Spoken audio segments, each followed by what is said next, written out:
สวัสดีครับทุกคนในวันนี้เราจะมาพูดถึงเรื่องของการแกล้งภายในโรงเรียนกันนะแต่ว่าในวันนี้เราจะมาพูดถึงในมุมมองของคนที่เป็นฝ่ายแกล้งคนอื่นบ้างก็คือเราจะมาพูดเรื่องที่ว่าเอ๊ะอะไรกันนะที่ทำให้เขาเนี่ยแกล้งคนอื่นคนที่แกล้งคนอื่นเนี่ยมีกี่ประเภทแล้วเราจะมีวิธีในการป้องกันเขาอย่างไรไม่ให้เขาไปแกล้งคนอื่นใครที่ชอบคลิปแนวนี้นะครับหรือว่าสนใจในตัวคอนเทนต์ของช่องผมเนี่ยก็อยากจะรบกวนกันนะให้กดติดตามกด Subscribe ให้นิดนึงแล้วกันนะเพื่อเป็นกำลังใจให้ผมในการทำคลิปนะแล้วเราจะได้ไม่พลาดการรับชมกันด้วยเนาะฝากนิดนึงแล้วกันครับสำหรับผมมองว่าคนที่แกล้งเพื่อนเนี่ยมีอยู่ทั้งหมด2ประเภทครับประเภทแรกก็คือประเภทแกล้งตามเพื่อนประเภทที่2ก็คือแกล้งเพราะเป็นปัญหาของเขาเองเรามาดูประเภทแรกกันก่อนก็คือประเภทแกล้งตามเพื่อนแกล้งตามเพื่อนเนี่ยผมมองว่าเป็นประเภทการแกล้งที่มีจำนวนที่มากแต่ไม่รุนแรงนะก็คืออธิบายง่ายๆก็คื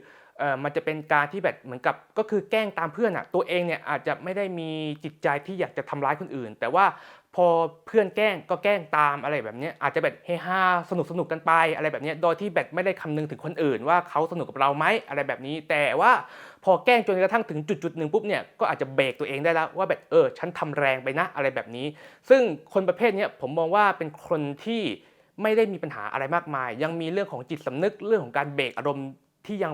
ค่อนข้างจะทำงานได้ดีอยู่เพียงแค่ว่าบางทีเนี่ยเขาไม่ทันตัวเองแค่นั้นเองเรามาดูธรรมชาติของวัยรุ่นกันก่อนวัยรุ่นเนี่ยเป็นวัยที่เพื่อนมีผลสูงมากนะก็คือมีผลมากกว่าทุกๆอย่างเลยมากกว่าพ่อแม่ผู้ปกครองครูอะไรก็แล้วแต่วัยรุ่นเนี่ยก็คือเพื่อนจะมีผลมากเพราะฉะนั้นเนี่ย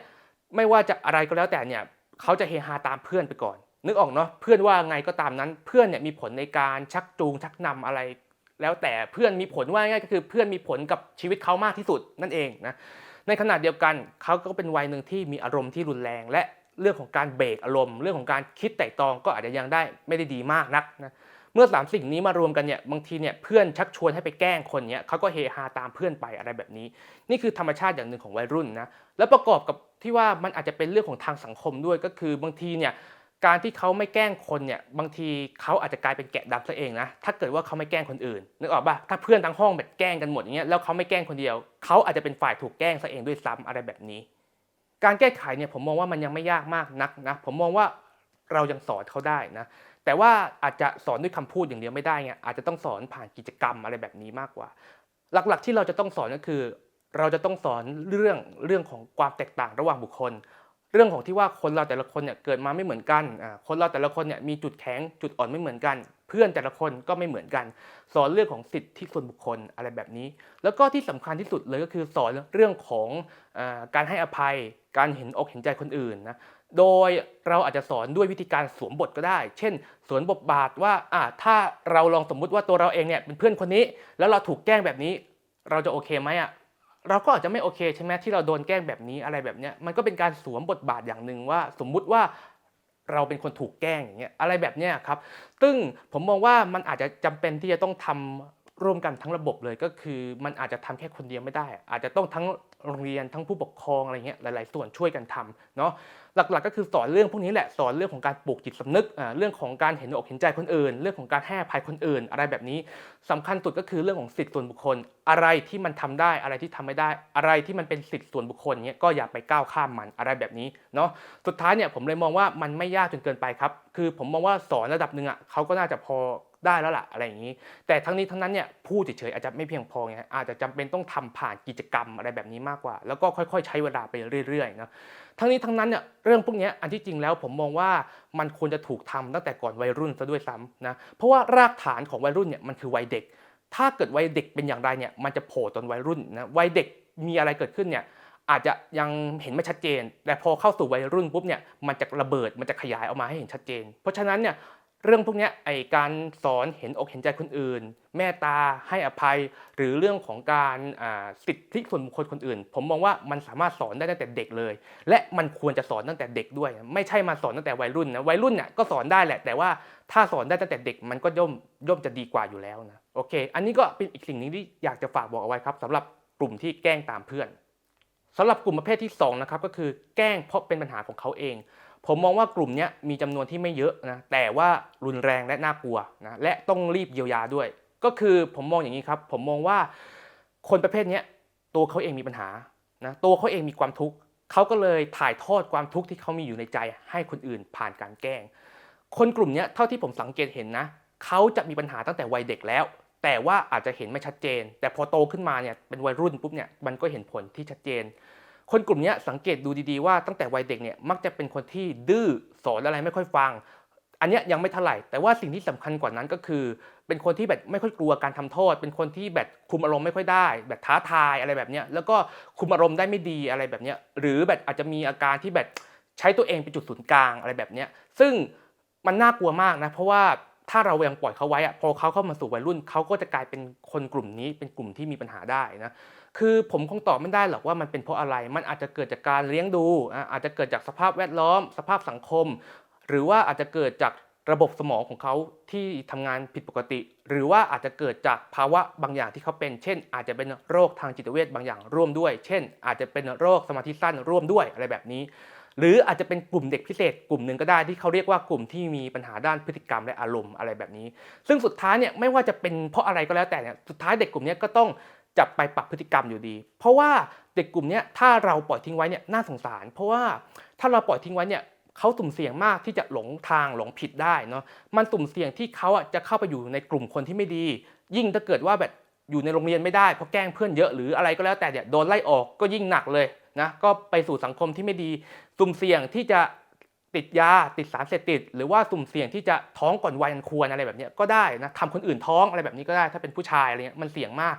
และที่สำคัญที่สุดก็คือเสี่ยงในการทำผิดกฎหมายนะคือถ้าเกิดเราไปดูในอธิบายง่ายๆเลยก็คือในคุกเด็กในอย่างผมเคยไปดูบ้านกาญจนาของป้ามนอย่างเงี้ยคือเด็กกลุ่มนี้มีหลายคนมากนะที่เป็นเด็กกลุ่มนี้คือเขาอาจจะไม่ได้ตั้งใจทำผิดด้วยซ้ำแต่ว่าเพราะเขาเป็นเด็กกลุ่มนี้เขามีปัญหาแล้วไม่มีใครช่วยเหลือไม่มีใครเยียวยาเขาสุดท้ายเขาก็ทำผิดกฎหมายก็เข้าบ้านกาญจนาไปอะไรแบบนี้ซึ่งผมมองว่าการแก้ไขปัญหาของเด็กกลุ่มนี้อาจจะแก้ลำพังไม่ได้แล้วอาจจะต้องให้นักสังคมสงเคราะห์นักจิตวิทยาหรืออะไรแบบนี้ช่วยกันหลายๆคนในการแก้ไขหรืออาจจะต้องถึงขั้นบำบัดก็ค่อยว่ากันไปปรับพฤติกรรมอะไรแบบนี้ก็ค่อยว่ากันไปเนาะที่สำคัญที่สุดก็คือเราอย่าปล่อยเด็กกลุ่มนี้ทิ้งเอาไว้นะคือสุดท้ายเนี่ยถ้าเกิดเราบอกว่าเด็กกลุ่มนี้แบบปล่อยไปเหอะช่างมันไปเหอะอะไรอย่างเงี้ยทิ้งมันไปอะไรแบบเนี้ยมันก็แบบก็ช่างมันเถอะมันเป็นคนไม่ดีก็ปล่อยมันไปอะไรเงี้ยไม่มีใครเดือดร้อนหรอกก็ตัวมันเองเดือดร้อนอะไรเงี้ยคำตอบก็คือใช่ครับตัวมันเองเดือดร้อนอันนี้แน่นอนอยู่แล้ว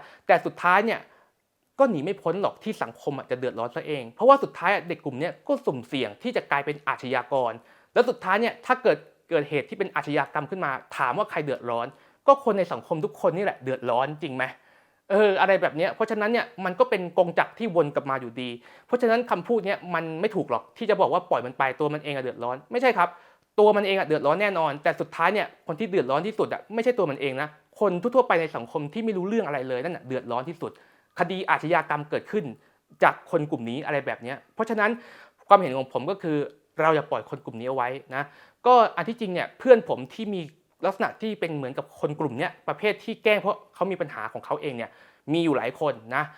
ผมไม่บอกแล้วกันว่าโตขึ้นมาเขาเป็นอย่างไรนะเป็นเรื่องของเขาแต่ว่าเอาเป็นว่าบางคนก็กลับตัวกลับใจได้ไม่ว่าด้วยวิธีอะไรก็แล้วแต่มันมีหลายวิธีถ้าเขากลับตัวกลับใจได้ก็จบก็กลับมาเป็นคนดีสู่สังคมแต่ถ้าเขากลับตัวกลับใจไม่ได้ก็อาจจะถลำลึกแบบถอยหลังเข้าคลองไปเลยอะไรแบบนี้เพราะฉะนั้นเนี่ยมันไม่ใช่ทุกคนเนี่ยจะกลับตัวกลับใจได้แต่ถ้าเกิด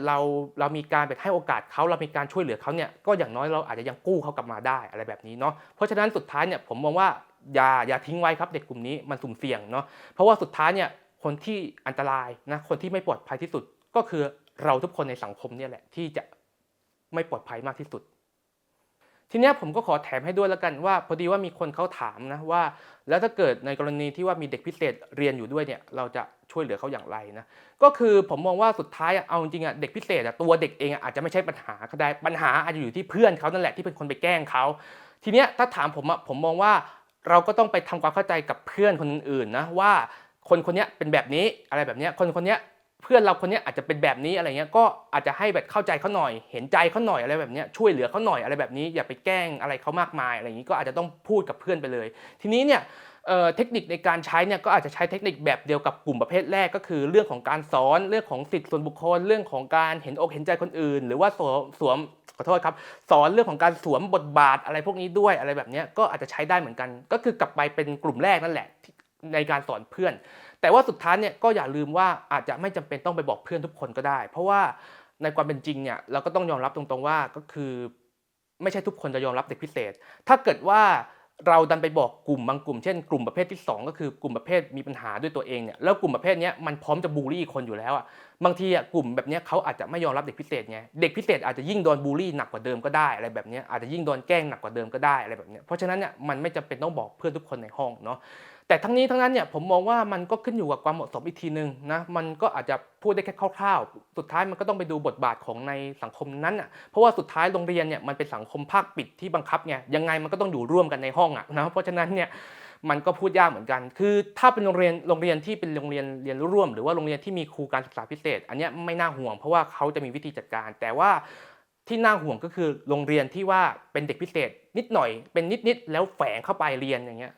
โดยที่โรงเรียนอาจจะไม่ได้ตั้งใจรับแต่ว่าโรงเรียนไม่รู้อะไรเงี้ยแล้วมันแฝงเข้าไปอะไรแบบเนี้ยอันเนี้ยเราอาจจะต้องมานั่งเคลียร์กันอีกทีนึงว่าจะทำอย่างไรเนี่ยก็อาจจะใช้วิธีเดียวกันกับที่ผมบอกไปก็ได้อะไรแบบนี้เนาะโอเคครับก็สำหรับวันนี้ก็มีเพียงเท่านี้ครับก็หวังว่าเรื่องนี้นะที่ผมเล่าในวันนี้ก็จะมีประโยชน์ให้กับผู้คนนะแล้วก็หวังว่าจะเป็นประโยชน์ให้กับทุกๆท่านได้ไม่มากก็น้อยครับขอบคุณมากครับ